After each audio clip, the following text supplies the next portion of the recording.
was a destabilized Korean Peninsula on anyone's bingo card when the Ukraine war started in February 2022. Like so many events of the Ukraine war, such as Sweden and Finland joining NATO, Switzerland debating giving up its strict neutrality, and most of Western Europe finally fulfilling their NATO defense commitments, they were not predicted to unfold as Russian tanks, missiles and aircraft crossed over into Ukraine. The Korean Peninsula can also be added to this conversation. The Ukraine war did not end the serenity between the two countries north and south of the demilitarized zone. Rather, it transformed it from a quiet tension to high levels of acrimony. Now, the Korean conflict, in a metaphorical sense, reaches all the way to Europe.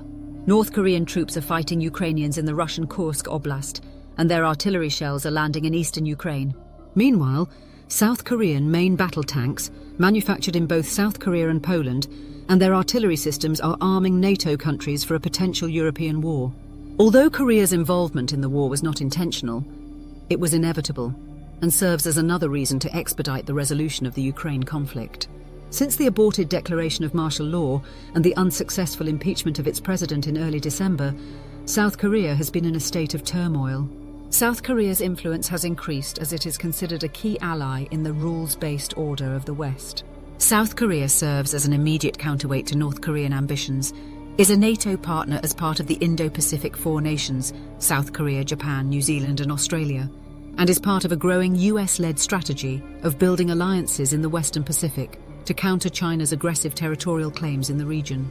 Its economic strength, production capacity and advanced technologies play an important role in the region and contribute significantly to countering China's influence.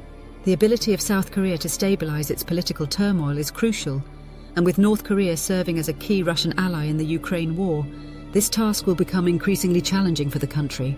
Russia has raised many red lines for the Western supporters of Ukraine to not cross. The issuance of these red lines has prompted a pause in the West, as they were hesitant to escalate their relationship with Russia. The West crossed the red lines as the war dragged on, but when they didn't receive the anticipated response from Russia, they mistook it for a bluff and proceeded to disregard further Russian red lines. Russia, though, did not ignore the West's flagrant disregard of its red lines and has used its influence to destabilize and undermine regions and institutions considered important to the West in retaliation. North Korea, in particular, was more than willing to play a disruptive role in support of the Russian cause. In order to justify the deployment of North Korean troops to Russia, Russia and North Korea signed a mutual defense pact. North Korea has provided millions of artillery rounds and hundreds of missiles, dedicating wartime production to Russia and sending up to 4 army engineering brigades, in addition to the 11,000 combat troops sent to Kursk. In exchange, North Korea has received sanction relief from the Russians, who used their Security Council veto to end sanction monitoring and have provided energy aid that also skirted sanctions.